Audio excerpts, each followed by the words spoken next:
I honestly don't even know where to start. My hands are literally shaking as I type this.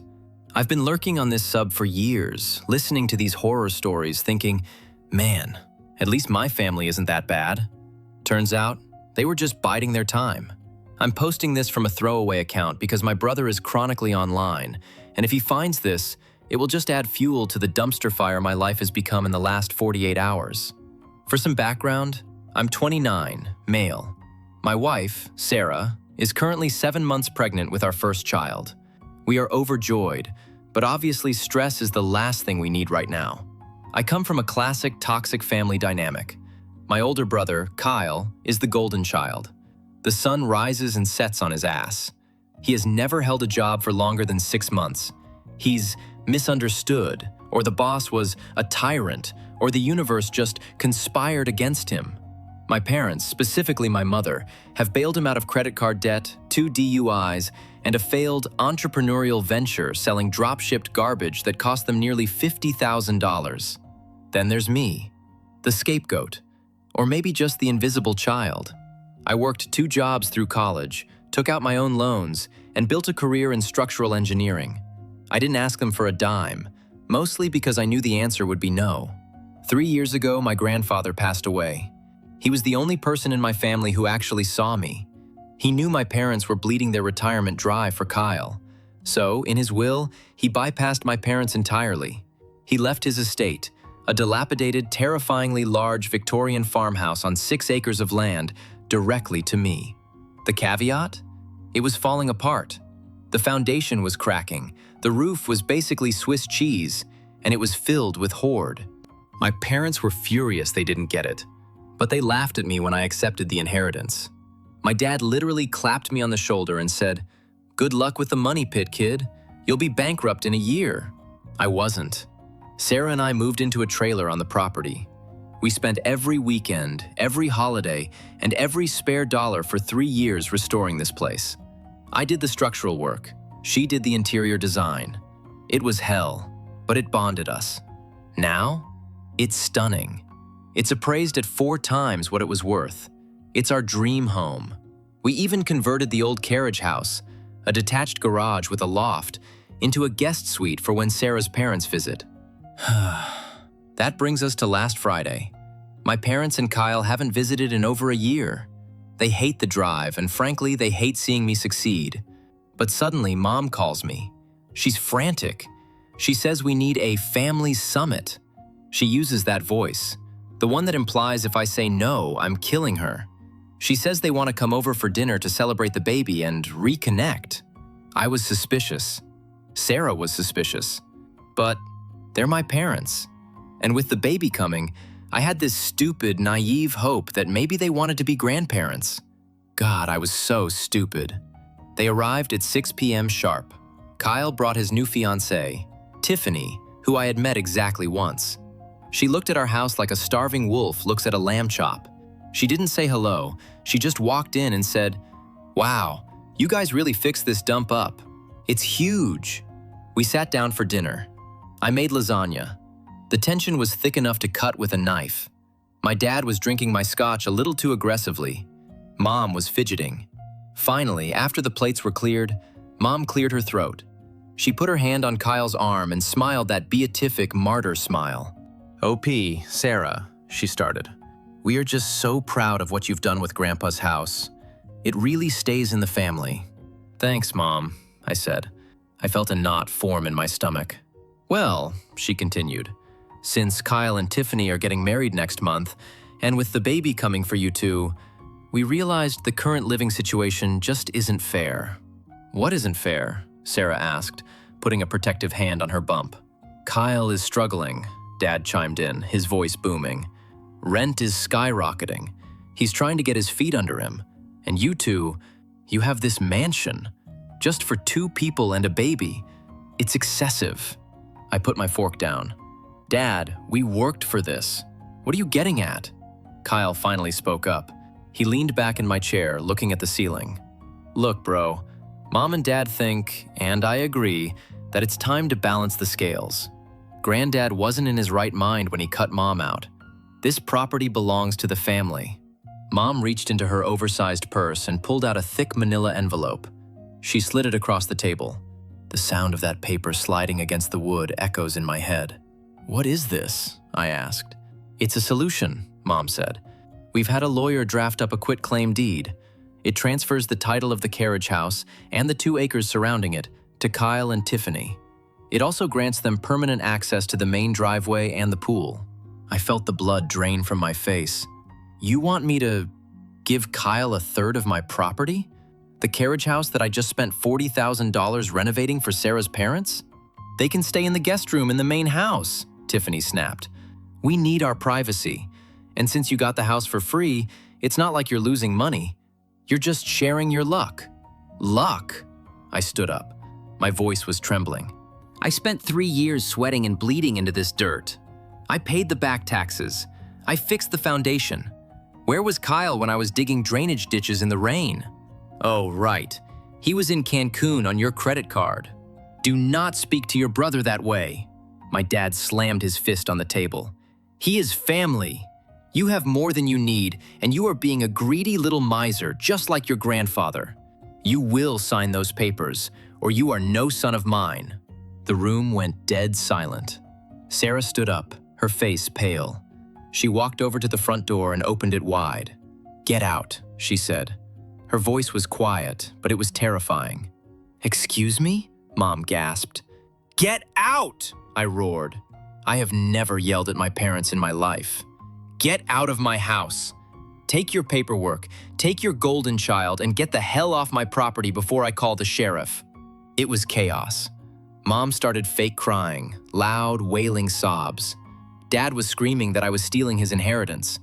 Kyle flipped the table, literally flipped my dining room table with the remains of the lasagna on it, and screamed that I was a selfish prick. I physically shoved Kyle toward the door. He took a swing at me. He missed, but he clipped the wall, putting a dent in the drywall I hung 6 months ago. They finally left, but not before Dad kicked my mailbox over on the way out with his truck. That was 2 days ago. Since then, my phone has been blowing up. Aunts, uncles, cousins I haven't spoken to in a decade. Everyone is messaging me. They're telling me I'm disgusting for making my pregnant sister-in-law, Tiffany, isn't even pregnant, homeless. Apparently, Mom told everyone that I promised Kyle the house and then reneged at the last second. Sarah is a mess. Her blood pressure is up, and the doctor told her she needs bed rest. I'm sitting here, staring at the dent in the wall, wondering if I just nuked my entire family tree. I know I'm right legally, but emotionally, they have gotten into my head. They're calling me a narcissist. They're saying Granddad would be ashamed of me for not taking care of family. So, Reddit? Aita? Because right now, I feel like I'm holding a grenade, and I don't know if I should throw it or if it's already exploded in my hand. Time passed since last post. 5 days. First of all, I want to say thank you. I read every single comment on my last post while sitting in the waiting room at the ER at 3 a.m. on Saturday. Yes, we ended up in the ER. About 6 hours after I posted that first thread, Sarah woke up with severe cramping. I have never moved so fast in my life. I thought the stress had caused her to go into preterm labor. Thankfully, the doctors managed to stop the contractions. They kept her for observation for 24 hours. She's home now, strictly on bed rest. My wife, the woman who hand-sanded the original oak floors of this house while 6 months pregnant because she wanted it to be perfect, is now not allowed to lift anything heavier than a book. And while I was holding her hand in that hospital room, watching the monitors beep, my phone was vibrating against my leg. Buzz, buzz, buzz, every 3 minutes. The flying monkeys had arrived. For those not in the know, flying monkeys are the people a narcissist recruits to do their bidding.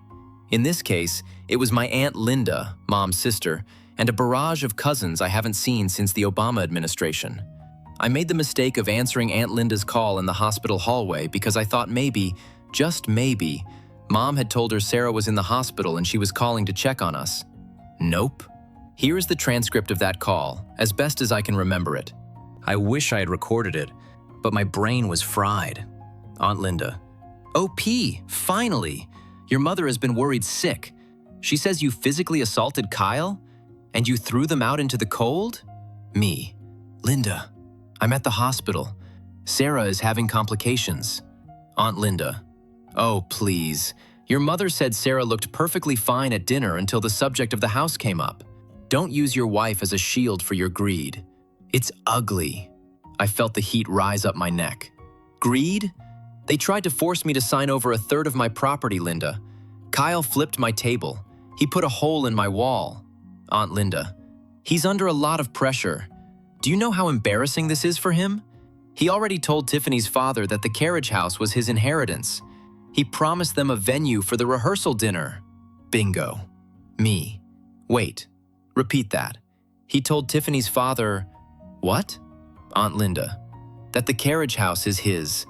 That he allows you to live in the main house because you're the handyman type. He took a $10,000 wedding gift from Tiffany's dad to renovate the unit for their honeymoon suite. I literally almost dropped the phone. My brother didn't just want the house. He had already sold the narrative that he owned it. He took money, 10 grand, from his future father-in-law to renovate a property he doesn't own. For renovations I already did. The quitclaim deed wasn't about fairness.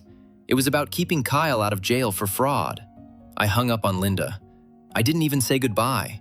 I just blocked her number.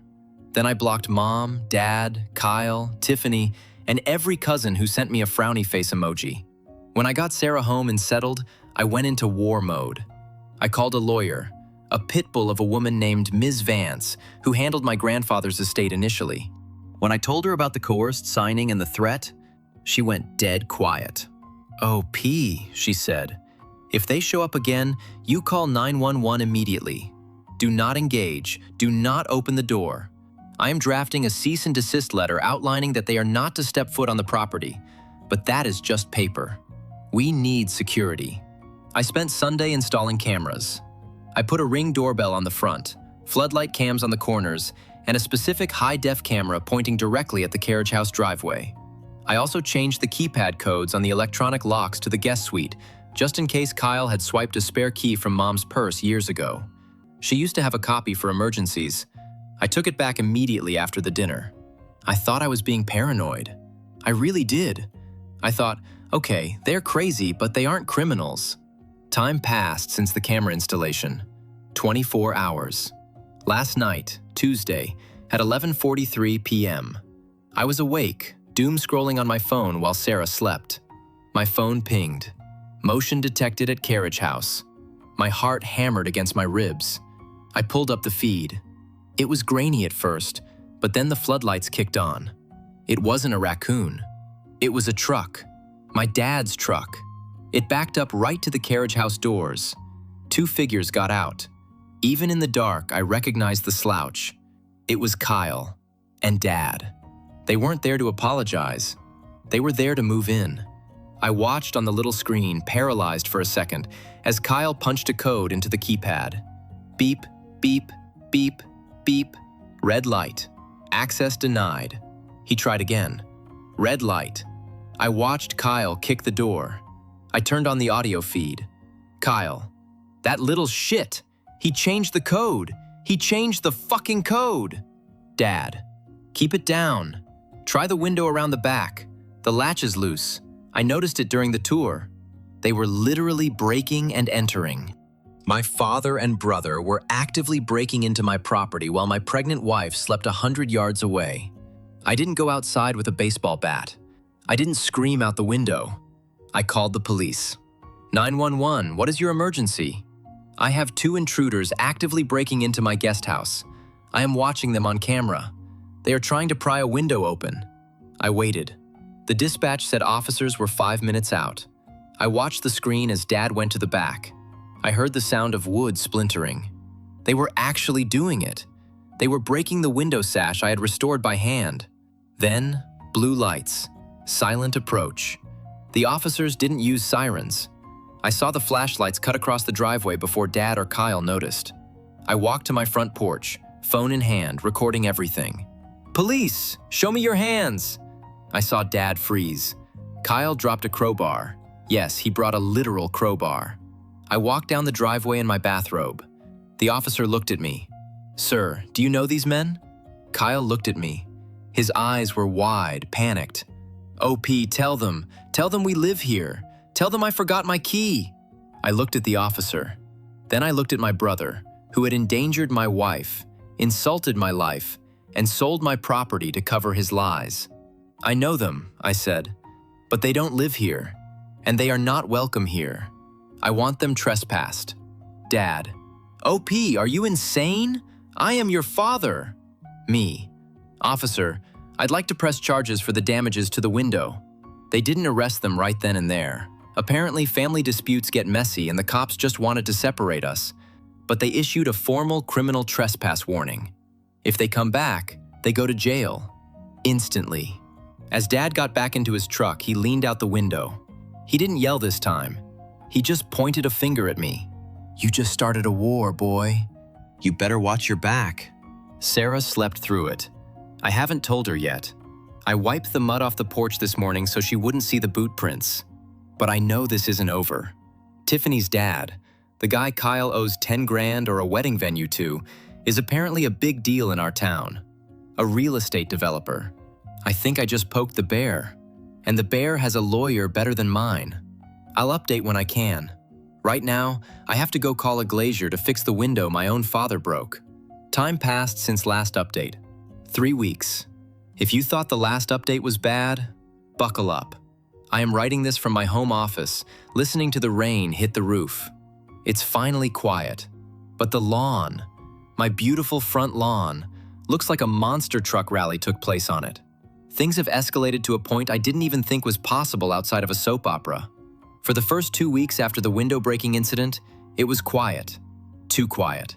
The police report was filed, the criminal trespass warning was served to my parents and Kyle, and Ms. Vance, my lawyer, sent a scorched earth cease and desist letter to everyone, including Tiffany. We thought, stupidly, that the legal threat scared them off. Sarah was doing better. Her blood pressure stabilized. We were just starting to breathe again. Then, last Wednesday, I got a call from a local catering company. "Hi, is this Kyle? We're calling to confirm the tent setup for the rehearsal dinner on Saturday at the Carriage House." My blood ran cold. "This isn't Kyle," I said. "I am the owner of the property. There is no event scheduled here. If you show up, you will be turned away." The lady on the phone sounded confused. "But we have a signed contract and a deposit. From a Mr. Kyle. He provided a venue authorization form. He forged my signature. Again." I told Ms. Vance immediately. She advised me to let the vendors know, but also warned me, they are going to try to do this. They are delusional enough to think if they just show up with 50 people, you won't make a scene. They underestimated how much I hate being gaslit. The day of the event, yesterday. Saturday morning, 8 a.m. I was drinking coffee. Sarah was still asleep. I hear a rumble, a heavy diesel engine. I look out the window. A massive white truck is backing onto my grass. My grass, not the driveway, the lawn. It's a party rental company. And behind them, a black Cadillac Escalade. I walked out the front door. I didn't even put shoes on, just socks on the porch. A man in a suit steps out of the Escalade. He's huge, 6 feet 4 inches, built like a linebacker. This is Robert, Tiffany's dad, the real estate developer. He sees me and storms up the walkway. He looks pissed. "Are you the brother? The obstructionist?" Me. "Excuse me? Kyle told me you were locking the gates. Look, kid, I don't know what your beef is with your family, but I paid for this venue, and my daughter is going to have her rehearsal dinner. So unlock the guest house, or I'm going to have this truck drive through your fence." I stared at him. This man had been fed a completely different reality. Me. "Sir, you need to calm down. Kyle doesn't own the Carriage House. He doesn't own any of this land. He has been criminally trespassed from this property. If that truck unloads a single chair, I'm suing you and them for property damage." Bullshit. He showed me the deed. He said you were the tenant in the main house and you were refusing to vacate the driveway. Me. He showed you a deed? A deed where he owns the property? Yes, signed by your grandfather. My grandfather died 3 years ago. The audacity. Me. Wait here. I went inside, my hands shaking so hard I could barely unlock my safe. I grabbed the original, stamped, notarized deed to the property, the recent property tax bill in my name, and the trespass warning the police issued 3 weeks ago. I walked back out. I handed the stack to Robert. He read them. He read the tax bill. He read the police report detailing how Kyle and my dad broke a window trying to enter. His face went from red to purple. Then, weirdly, it went dead pale. Robert. He took $20,000 from me. He said it was for the new roof on the Carriage House. He said he owned it free and clear. Me. I put that roof on myself last year. It cost 12 grand. Kyle hasn't spent a dime here. Just then, the clown car arrived. My parents' SUV and Kyle's car came tearing up the driveway, honking their horns. They must have seen the rental truck and thought, "Victory! Robert bullied him into submission." Kyle hopped out of the car, wearing a suit, looking like he owned the place. Tiffany was with him, looking smug. My mom and dad followed, carrying trays of food. Kyle. "Finally! See, Rob? I told you my brother just needed a little firm hand. Open the Carriage House, OP. We have caterers coming in an hour." He walked right past Robert, heading for the Carriage House door. He ignored me completely. Robert. "Kyle!" It wasn't a yell. It was a growl. Kyle stopped. He turned around, smiling that fake golden child smile. "Yeah, Rob? We excited? It's gonna be a great night." Robert. "Who owns this house?" Kyle. "What? I do. We went over this. OP just manages the grounds." Robert. "Then why is his name on the tax bill? Why is there a police report saying you broke in last month?" Robert threw the papers I gave him at Kyle. They scattered all over the driveway. The silence was absolute. The birds stopped singing. Kyle looked at the papers. Then he looked at me. His eyes were pure hatred. "You sniveling little rat. You couldn't just let me have this? You have everything. You have the house, the land. I just wanted one win. You sabotaged me." "Oh, P, how could you? You're embarrassing your brother in front of his new family. Fix this. Tell Robert you're holding the deed in trust. Lie for him." My mother actually screamed at me to commit fraud to save face for her golden child. No. That's when Kyle snapped. He didn't come at me this time. He lunged at Robert. I think he was trying to grab the papers back, or maybe he was just panicked, but he shoved his future father-in-law. Bad move. Robert is huge. Robert shoved back. Kyle fell onto the gravel. "You assault my son? I'll kill you." My dad, my 60-year-old father, took a swing at Robert. "I called the police 5 minutes ago," I screamed from the porch. I had dialed 911 the second I saw my parents' car turn onto the road. I knew this wasn't going to end well. The next 10 minutes were a blur of screaming. Tiffany was crying, screaming at Kyle, asking if it was true he didn't own the house. Kyle was screaming that I stole his inheritance. Mom was wailing like a banshee. 2 squad cars rolled up. Because there was a prior trespass warning, they didn't mess around. "Which one is Kyle?" "Me. He's lying. This is my house." "Officer, that is the man from the trespass order. And that is his father, also on the order. They are on my property." The officers approached Kyle. He tried to pull the "do you know who I am" card. He actually tried to walk away. They cuffed him. Then they cuffed Dad. "No, you can't take them. This is a family dispute. OP, tell them to stop. Withdraw the charges." She ran at the cop. The officer had to physically restrain her. She wasn't arrested, but she was threatened with obstruction. Tiffany was standing by the Escalade, mascara running down her face. Robert walked over to her. "Robert, get in the car, Tiff, we're leaving." Tiffany, "But the wedding." Robert, "There is no wedding. The check for the venue was a lie. The house is a lie. The job he told me he had? Probably a lie too. Get in the car." Robert looked at me before he got in the driver's seat. He looked tired. "Robert, I'm sorry about the lawn, kid. Send me the bill for the grass and the lawyer fees." He handed me a business card. Then he drove off, leaving the rental truck driver standing there looking confused. I guess we don't set up the tent?" the driver asked. "No," I said. "No tent." Present moment. It's been 24 hours. Kyle and Dad were booked. Trespassing. Kyle also got slapped with a disorderly conduct charge. I don't know if Robert is pressing charges for the $20,000 or the fraud yet, but I imagine that's coming. Mom is blowing up my phone from a burner number since I blocked her real one. She left a voicemail. "You destroyed this family. Are you happy? Your brother is in a cell because of you. I hope that baby of yours never knows what a monster his father is." I listened to it twice. Then I deleted it. Sarah is okay. She watched the whole thing from the upstairs window.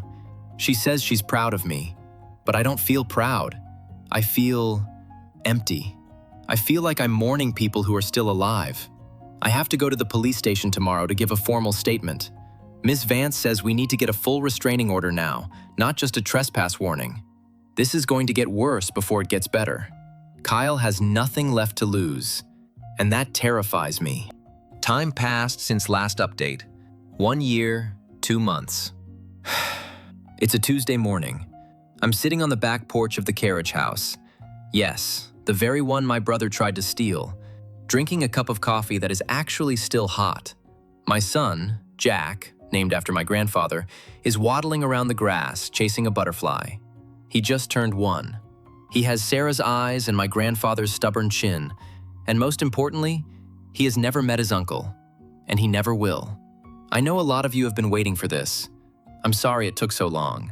Legal proceedings move at the speed of a glacier, and honestly, Sarah and I just needed to exist in a bubble for a while. Let's rewind to the immediate aftermath of the rehearsal dinner from hell. The arrest wasn't the end. It was the beginning of a 6-month nightmare that my lawyer, Ms. Vance, called the extinction burst. For those who don't know, when a narcissist realizes they have lost control, they don't give up. They explode. My mother didn't handle the arrest well. 2 days after Kyle and Dad were released on bail, she showed up at my workplace. She didn't scream. She did something worse. She sat in the lobby crying, telling anyone who would listen, my receptionist, my boss, the delivery guy, that I had framed my autistic brother. Kyle is not autistic, and that I was abusing my pregnant wife. Security had to escort her out. I had to have a humiliating meeting with HR where I showed them the police reports just to keep my job. That was the final straw. Ms. Vance filed for a permanent restraining order against all 3 of them, Mom, Dad, and Kyle. Because of the trespass arrest and the harassment at my job, the judge granted it immediately. No contact, 500 yards, 5 years. The trial. Robert, Tiffany's dad, didn't mess around. Kyle thought he could charm his way out of it. He thought it was a family squabble. He didn't realize that forging a deed and accepting $20,000 for renovations on a property you don't own is called grand larceny and fraud. I had to testify. Seeing Kyle in that courtroom was pathetic. He wasn't the golden child anymore. He was a 33-year-old man in an ill-fitting suit, shaking his leg nervously. When I walked to the stand, he glared at me. Mom was in the gallery, sobbing into a handkerchief. The prosecutor laid it all out. The text messages where Kyle bragged to Tiffany about duping me. The forged signature on the deed, which, hilariously, he had traced from a birthday card my grandfather sent him in 1999. The bank transfers from Robert. Kyle's lawyer tried to argue that he believed he had a claim to the house. The judge wasn't buying it. The verdict. Kyle accepted a plea deal to avoid a longer sentence. He pled guilty to fraud and larceny. He is currently serving 18 months in a minimum security state facility, followed by 5 years of probation. My father? He got lucky. He pled down to misdemeanor trespassing and destruction of property. He got 2 years of probation, 500 hours of community service, and he had to pay me $4,500 for the window and the lawn. The fallout. The legal fees destroyed them. My parents had to refinance their house, the house I grew up in, to pay for Kyle's defense. But because Dad is now a convict and Mom hasn't worked in 30 years, the bank wasn't generous. Last I heard from a cousin, who I promptly blocked after this info, they sold the house. They are living in a 2-bedroom apartment 3 towns over. They have no relationship with Tiffany, obviously. Robert sued them for the wedding costs and won a default judgment because they didn't show up to civil court. Tiffany actually sent a letter to Sarah about 3 months ago. No return address, just a postmark from the city. It was short. It said, "I'm sorry I called you names. I didn't know. I honestly thought he owned the place. He showed me blueprints. He showed me emails. I feel like an idiot. Good luck with the baby." Sarah read it, shrugged, and put it in the shredder. We don't need the bad juju.